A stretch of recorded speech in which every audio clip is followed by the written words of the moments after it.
ভিডিওতে যে জাহাজটিকে দেখতে পাচ্ছেন এটি আমার থেকে 1 কিলোমিটারের কিছুটা বেশি দূরত্ব রয়েছে এবং জাহাজটির গায়ে দেখুন লেখা আছে হ্যাপাগ-লয়েড, অর্থাৎ এটি হ্যাপাগ-লয়েড কোম্পানির একটি জাহাজ। আমি এই জাহাজটার সাথে আপনাদেরকে একটু পরিচয় করিয়ে দিচ্ছি।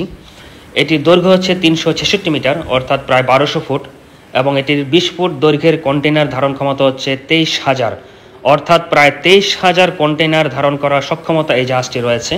এটি জার্মানির একটি কোম্পানি এবং এরকম বড় ছোট মিলে এদের প্রায় 300 জাহাজ রয়েছে এবং এটি পৃথিবীর বৃহৎ 5টি শিপিং কোম্পানির একটি, যারা প্রায় 300 জাহাজ দিয়ে পৃথিবীর বিভিন্ন প্রান্তে কন্টেনার পরিবহন করে থাকে। এটা ইংলিশ চ্যানেল, এখানে পানির গভীরতা খুব একটা বেশি নয়। আমার অপর পাশে আরেকটা জাহাজ আছে, দেখুন এটা ছোট জাহাজ। এই জাহাজটা সামনে পিছনে অনেকটাই দুলছে, এ ধরনের দোলনীকে আমরা পিচিং বলে থাকি, অর্থাৎ এই জাহাজটায় প্রচুর পিচিং হচ্ছে।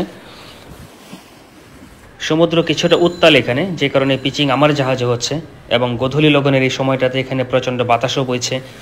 আমার জাহাজের সামনের দিকটুকু খেয়াল করলে বুঝতে পারবেন, মনে হচ্ছে যেন প্রচণ্ড বাতাসে সমুদ্রের পানিগুলো বাষ্পে পরিণত হচ্ছে এবং বাষ্পগুলো যেন গোধূলির রং গায়ে মেখে উড়ে বেড়াচ্ছে।